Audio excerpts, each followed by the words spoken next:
네, 오늘 말씀은 로마서 1장 16절에서 17절 말씀입니다. 네, 다 같이 한번 읽어보실까요? 시작하겠습니다. 시작. 내가 그리스도의 복음을 부끄러워하지 아니하노니 이는 그 복음이 믿는 모든 자를 구원에 이르게 하는 하나님의 권능이기 때문이라. 먼저는 유대인에게요 또한 그리스인에게로다. 복음에는 하나님의 의가 믿음에서 믿음까지 계시되어 있나니 이것은 기록된 바 의인은 믿음으로 살리라 함과 같으니라. 여기까지입니다. 아멘. 네, 지난주 제가 나누었던 내용 잠깐만 언급하고 지나가겠습니다. 첫 번째로는 이제 로마서를 쓰게 된 이유에 대해서 말씀을 드렸죠. 앞으로 스페인으로 로마를 거쳐 스페인으로 가고자 하는 사도 바울의 마음이 있었기 때문에 로마를 향후 복음 전도의 근거지를 삼고자 하여 로마 그 지체들에게 다시 한번 정리하는 의미로서 하나님에 대한 말씀을 계획을 서로 나누고자 하는 그런 의미에서 로마서를 쓰게 되었다라고 말씀을 드렸고요. 두 번째는 사도 바울이 전한 복음, 그 중에서도 하나님 왕국에 대한 것, 우리 속에 도래한 하나님의 왕국에 대한 통치권을 하나님께 내어드려서 하나님께서 통치하는 삶을 현재도 우리가 살자. 그리고 또 향후에 완벽하게 도래할 하나님의 왕국의 실제를 사모하는 하나님의 왕국의 시민권을 사모하자. 이런 내용으로 말씀을 드렸었습니다. 네, 오늘 이제 말씀드릴 내용은 두 가지입니다. 첫 번째, 복음을 부끄러워하지 아니한다 하고 16절에 되어 있고요. 두 번째 내용은 많이 들어서 아시다시피 의인은 믿음으로 살리라, 이 부분에 대한 내용입니다. 첫 번째로 복음을 부끄러워하지 아니한다 이렇게 말씀하셨는데요. 첫 번째로 복음을 부끄러워한 시대적 이유가 있었다는 이야기입니다. 저는 과거에 로마서를 여러 번 읽으면서 복음을 부끄러워하지 아니한다 이렇게 이해가 잘 안 되더라고요. 여러분들은 뭐 이렇게 하나님을 믿고 예수님을 영접한 다음에 복음을 부끄러워하신 적이 있나요? 없죠. 그죠? 물론 그리스도인들이 사회적 무리를 일으키고 이러면 그때는 약간 좀 그런 느낌이 들 때도 있지만, 그래서 이 성경에 로마서에 복음을 부끄러워하지 아니하노니라는 말이 되어 있다는 것은 그 당시에 복음을 부끄러워하는 경우가 있었다는 말이겠죠. 그죠? 그렇기 때문에 사도 바울이 복음을 부끄러워하지 않는다고 이야기하셨잖아요. 그러면 왜 복음을 부끄러워하게 되었을까라는 것을 한번 보려고 합니다. 복음은 그 당시에 로마 시대에 있어서 복음은 십자가형을 당한 가난한 유대인 목수와 동일시 되었다는 것입니다. 로마인들은 딱히 유대인으로부터 오는 복음에 대한 어떤 감사의 마음이 없었다는 이야기죠. 특히 십자가에 매달린다는 것은 아주 중요한 중대한 범죄에 대한 처형 방법 중에 하나였기 때문에 십자가형을 당한 유대인을 왜 믿어야 하는 그런 생각들이 있었다는 겁니다. 우리가 이제 예배 시간에 영화를 말씀드리기 조금 그렇기는 한데, 저는 이 영화를 다 본 건 아니고요. 그 영화에 대한 내용들에서 상당히 배울 게 있었습니다. 아마 이 내용은 1960년대의 작이니까 동희 아버님은 이 영화를 아시는지 모르겠습니다. 일단은 제가 드리고 싶은 영화는 1960년작이고 입니다. 지난번에 말씀드렸던 이 로마인들이 긴 옷을 입고 이렇게 앉아 있죠. 이 내용은 어떤 내용이냐면 한 노예가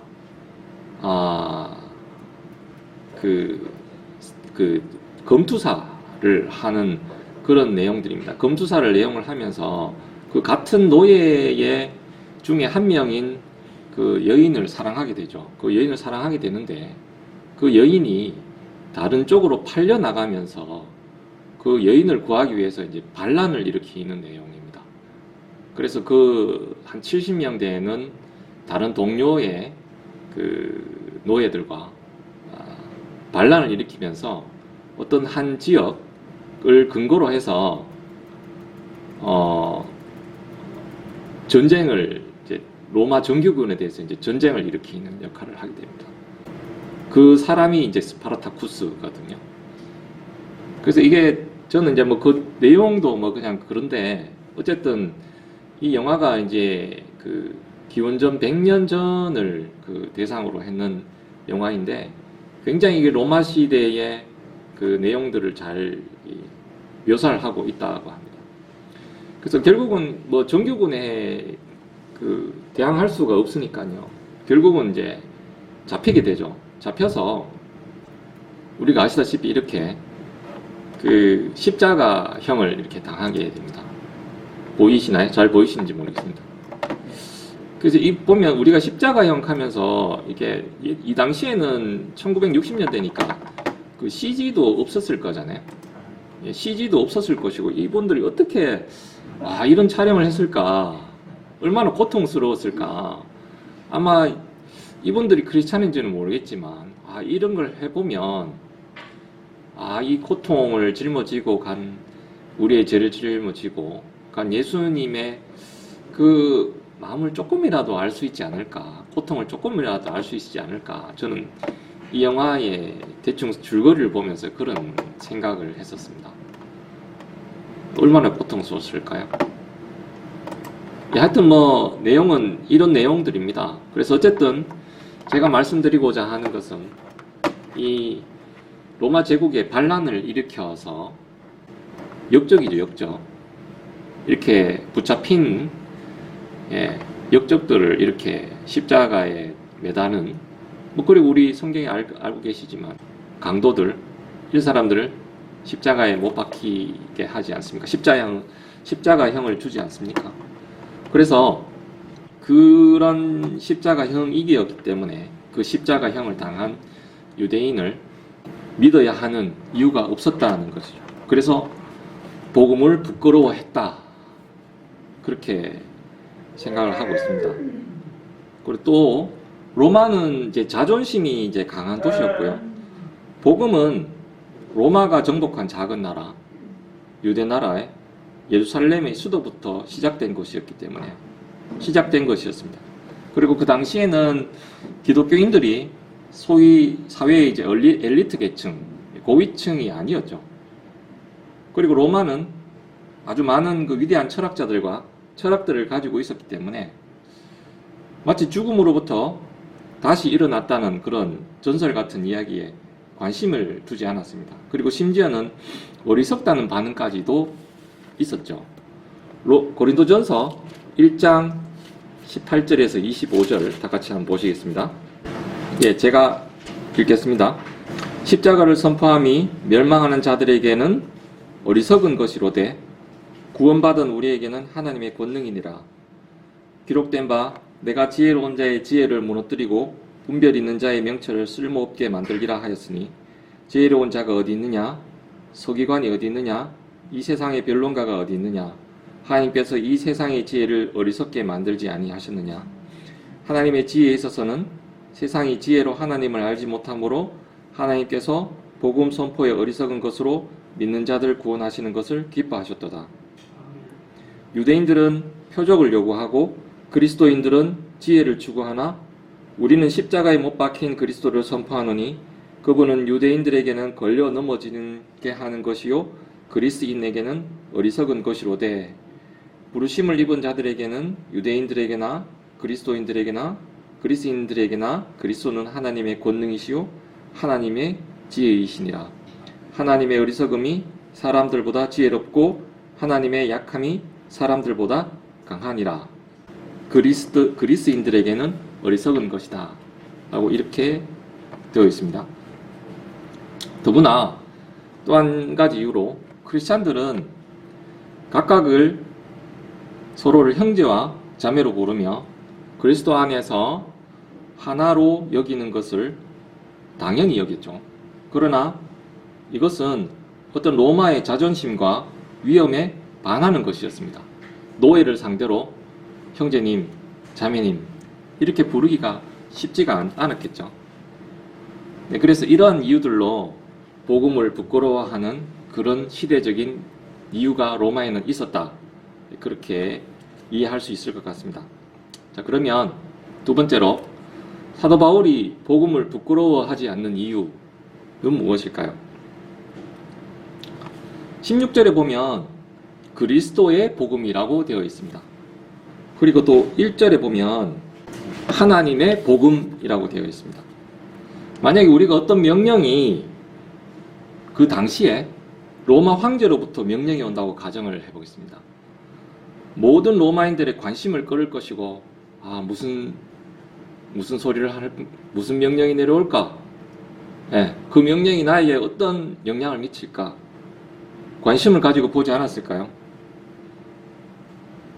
그러나 복음의 메시지는 하나님 아들로부터 오는, 그리고 하나님에 대한 하나님으로부터의 기쁜 소식이었던 것입니다.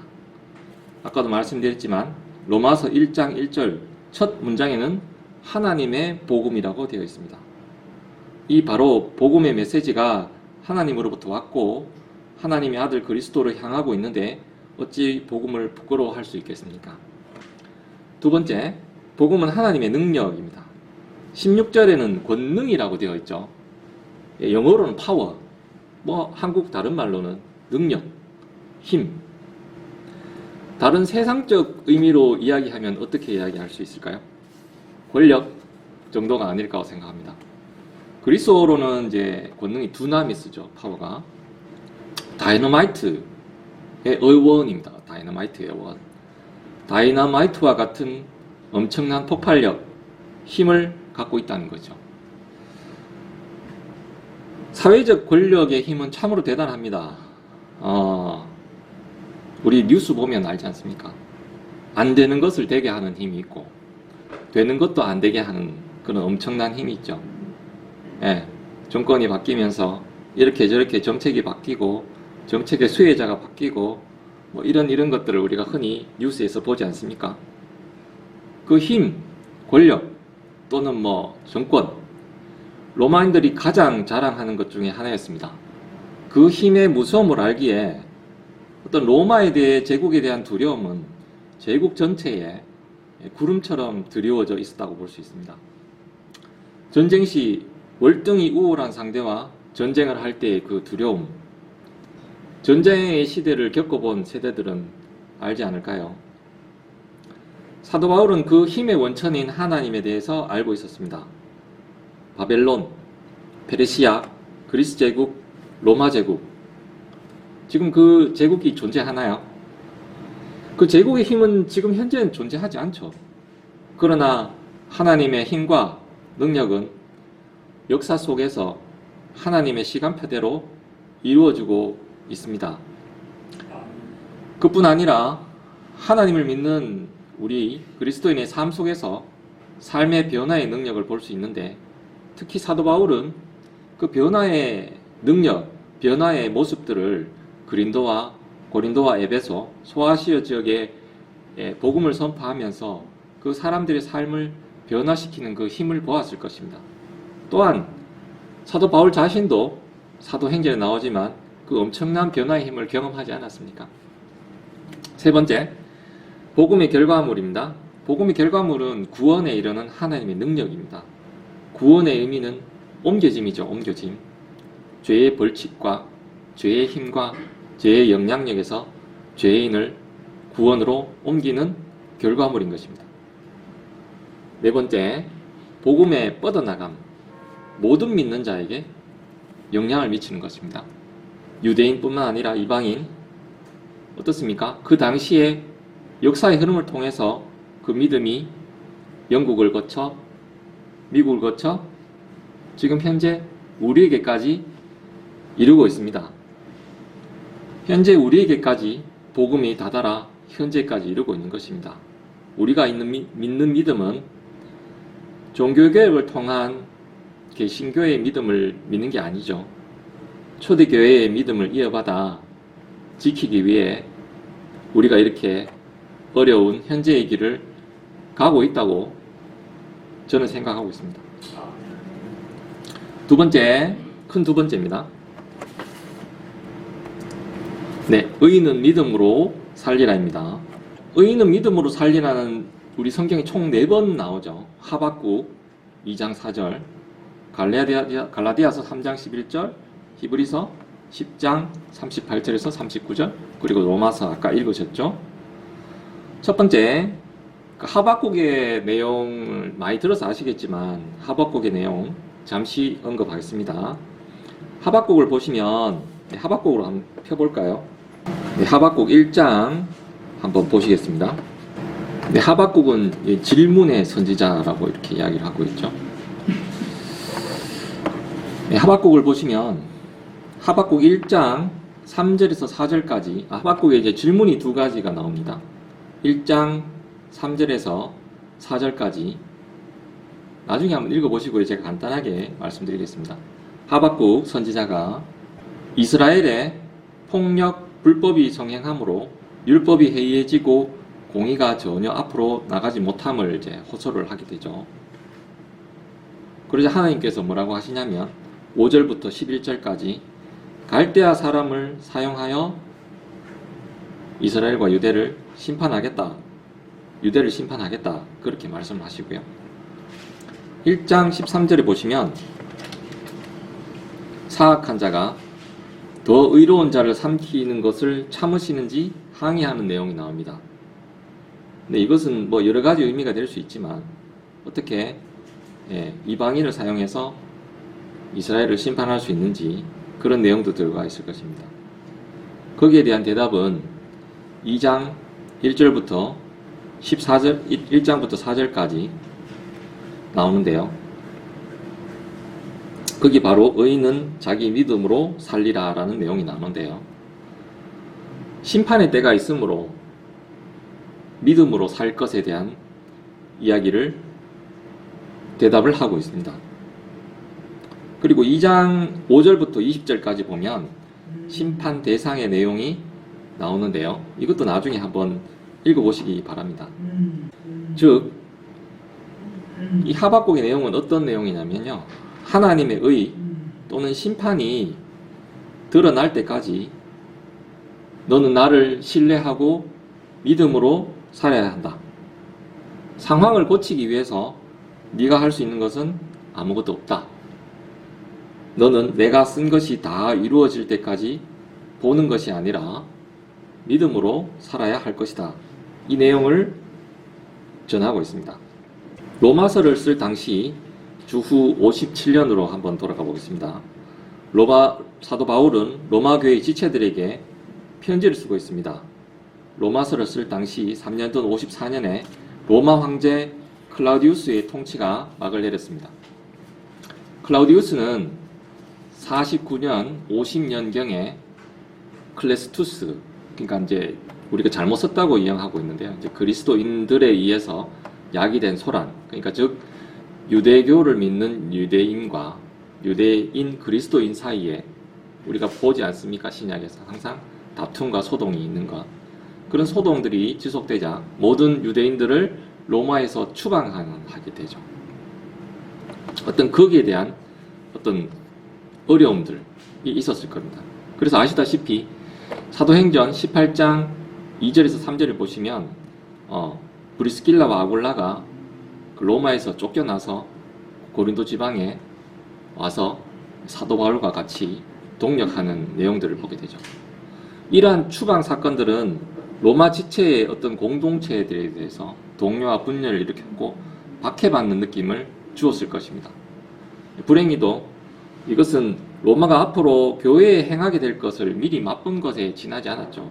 사도 바울도 네로의 통치 기간에 순교를 당하게 되지 않습니까? 현재로 돌아보겠습니다. 여러분들은 현재 삶에서 어떤 무력감을 느끼고 계십니까?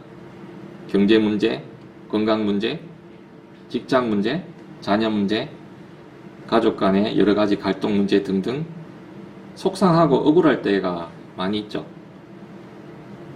히브리서 3장 1절에 어떻게 이야기하냐면요. 그러므로 거룩한 형제들 곧 하늘의 부르심에 참여한 자들아, 우리의 신앙 고백의 사도시며 대제사장이신 그리스도 예수를 깊이 생각하라. 깊이 생각하라고 되어 있습니다. 우리가 억울하고 속상한 것을 따지면 인간적으로 예수님만큼 억울하고 속상하고 그런 분이 있을까요? 죄는 없으시다고 이야기하셨잖아요. 히브리서 4장 15절에 대하면 뭐라고 되어 있느냐? 우리에게 계신 대제사장은 우리의 연약함의 감정을 몸소 느끼지 못하시는 분이 아니요 모든 점에서 우리와 똑같이 시험을 받으셨으되 죄는 없으신 분이시니라 라고 되어 있습니다. 우리의 연약함의 감정을 모두 느끼시고 속상함, 억울함, 그러나 죄는 없으신 분이 우리를 위하여 십자가에 못 박히셨다는 것이죠. 누구를 위하여? 우리를 위하여. 역사의 최종 결론은 하나님께서 모든 일을 심판하신다는 겁니다. 그러나 우리의 시간표가 아니라 하나님의 시간표에 따라 심판이 이루어질 것입니다. 하나님 제발 지금 좀 어떻게 해주시면 안 될까요? 이런 느낌이 들 때가 있죠. 그러나 하나님의 시간표대로 인하신다는 것입니다. 유대인들, 바벨론인들, 아까 말씀드렸던 하박국, 로마인들, 바울, 우리 모두가 그 심판의 자리에 서게 될 것입니다. 그러나 의로운 하나님의 심판의 결과를 발견하기 위해서 역사의 마지막까지 기다려야 할까요? 그렇지는 않습니다. 하나님의 의는 복음 안에 이미 나타나 있습니다. 하나님의 제시해 놓은 구원의 길을 거부하면 현재 우리의 삶 속에 평안이 없을 것이며 그 이후에도 하나님의 심판이 있을 것입니다. 이사야서 55장 11절에 보시면요. 제가 읽겠습니다. 내 입에서 나가는 내 말도 그리하여 그것이 헛되이 내게로 돌아오지 아니하고 내가 기뻐하는 것을 이루며 내가 그 말을 보내어 이루게 하는 일에서 형통하리니. 헛되이 돌아오지 않는다고 되어 있습니다. 하나님께서 하신 말씀은 반드시 이루어질 것입니다. 두 번째,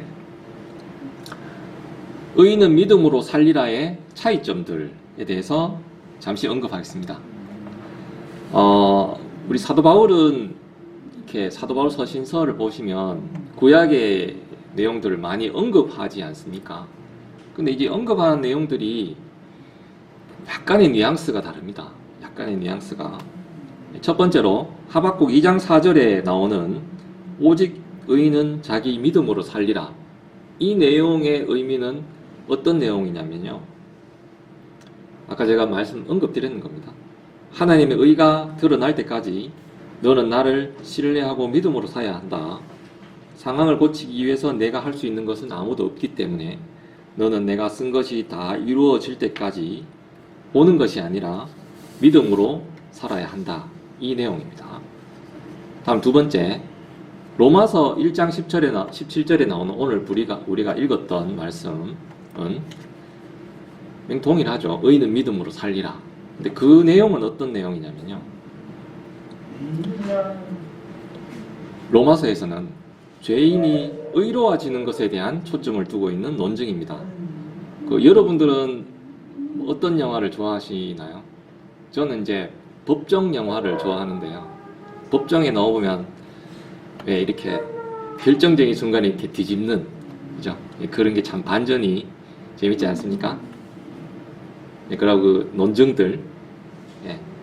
그래서 로마서를 읽어보실 때 법정 영화를 본다고 생각하시고 한번 읽어보시면 좋으실 것 같아요. 사도 바울이 검사입니다.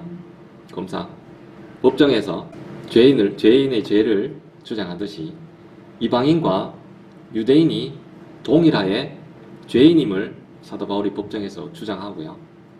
그렇지만 그게 끝이 아니라 그 해결책으로서 행위와 관계없이 오로지 은혜, 하나님의 은혜를 믿는 그 믿음으로 의롭게 된다는 것을 사도 바울이 마치 검사처럼 법정에서 주장하였다고 생각하고 한번 읽어보시면 재미있을 것 같습니다. 즉 로마서는 그 의로워짐에 대한 초점을 맞추어서 설명하고 있습니다. 의인은 믿음으로 살리라고 말씀하셨죠. 의인, 의로워지는 것이죠. 그 의로워지는 것에 대해서 로마서는 설명을 하고 있고요. 다음에 두 번째로 갈라디아서 3장 11절은 의인은 믿음으로 살리라 그랬죠. 살리라에 초점을 두고 있다고 한번 읽어보시면 되겠습니다. 그래서 갈라디아서를 보면 산다, 살리라 라는 많은 내용이 나옵니다. 그러니까 갈라디아서 내용 아시죠? 율법의 행위가, 특히 할례를 주장하는 유대인들이 있었지 않습니까? 율법의 행위가 아니라 믿음으로 살리라에 초점을 맞추고 있습니다. 제가 몇 구절 읽어보겠습니다. 갈라디아서 3장 12절. 또 믿음은, 또 율법은 믿음에서 나지 아니하나니 오직 그것을 행하는 사람은 그것들 가운데서 살리라 하였느니라. 율법을 믿는 자는 율법 가운데서 산다는 거죠. 2장 20절, 갈라디아서 2장 20절, 외우시는 분도 많으시죠. 내가 그리스도와 함께 십자가에 못 박혀 있나니 그럼에도 불구하고 사노라. 그러나 내가 아니요 그리스도께서 내 안에 사시느니라. 나는 지금 내가 육체 안에서 사는 삶을 나를 사랑하사 나를 위해 자신을 주신 하나님의 아들의 믿음으로 사노라. 이렇게 되어 있고요. 또 5장 25절, 5장에는 유명한 성령의 열매 나오죠. 만일 우리가 성령 안에서 살면 또한 성령 안에서 걸을지니 입니다. 또 한 가지 초점은 갈라디아 지방에는 물론 이제 유대인들, 그러니까 그리스도를 믿는, 하나님을 믿는 유대인들도 있었지만 주로 이방인들이 주축을 이루고 있었습니다. 그래서 이방인들에게 의인은 믿음으로 살리라. 여러분들은 의인이고 믿음으로 살아야 된다. 그 내용을 이야기하고요. 그 내용을 한 가지 알고 계시면 좋을 것 같습니다. 다음 네 번째, 히브리서 10장 38절. 의인은 믿음으로 살리라. 근데 히브리서는 믿음을 강조하고 있습니다. 믿음으로 살리라의 그 믿음이 많이 나옵니다. 히브리서 잠깐 다시 한번 보실까요? 히브리서 10장을 한번 보겠습니다. 아시다시피 히브리서는 그리스도를 믿는 히브리인들에게, 유대인들에게 글이죠. 10장 10절 제가 읽겠습니다. 바로 이 뜻으로 말미암아 예수 그리스도의 몸이 단 한 번 영원히 들어짐을 통해 우리가 거룩히 구별되었노라. 14절. 그분께서는 거룩히 구별된 자들을 단 한 번 헌물을 드림으로 영원토록 완전하게 하셨느니라. 23절입니다. 약속하신 분께서 신실하시니 우리의 믿음의 고백을 흔들림 없이 굳게 잡고. 24절.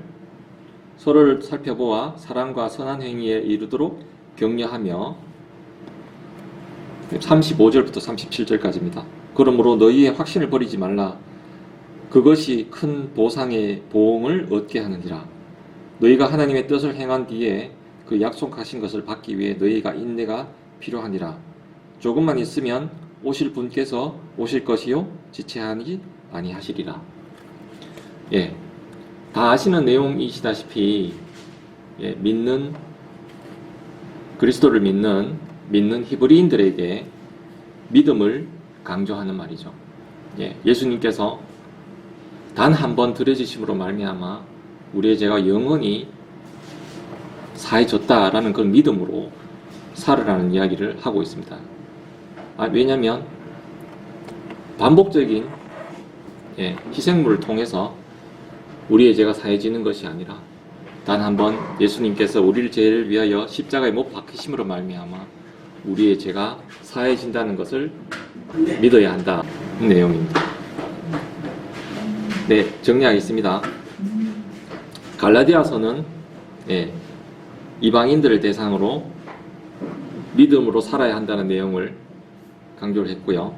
히브리서는 히브리인들을 대상으로 믿음으로 살아야 한다는 내용을 강조를 했습니다. 그래서 결론은 유대인이든 이방인이든 의인은 믿음으로 살리라 그 내용입니다. 결론에 말씀드리겠습니다. 제가 오늘 결론을 내리려고 그러다가 제가 결론을 내린 것보다는 그냥 로마서 1장 16절 17절 한번 그냥 읽으시는 게 낫지 않을까라는 생각으로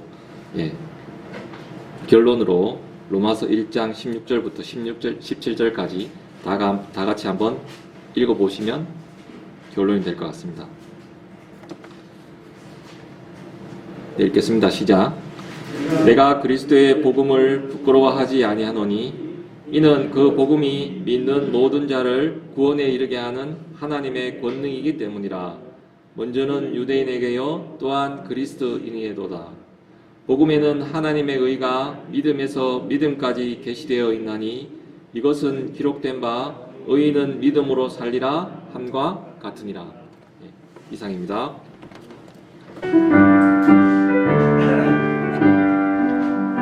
연찮는 주님의 사랑과 거룩한 보혈의 분노를 우리 다 찬양을 합시다.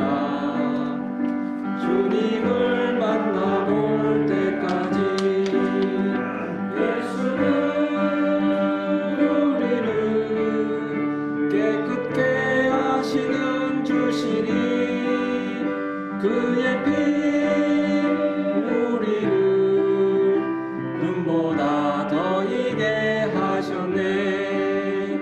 연찬는 보혈을 무궁한 생명의 담대히 싸우며 나가세. 천국에 들어갈 때까지 예수는 우리를 깨끗게 하시는 주시니 그의 피 우리를 눈보다 더 이게 하셨네. 십자가 단단히 붙잡고 날마다 이기며 나가세. 머리에 면류관 쓰고서 주 앞에 찬양할 때까지 예수는 우리를 깨끗게 하시는 주시니 그의 피 우리를 눈보다 더 이게 하셨네. 십자가 단단히 붙잡고 4절 한대요.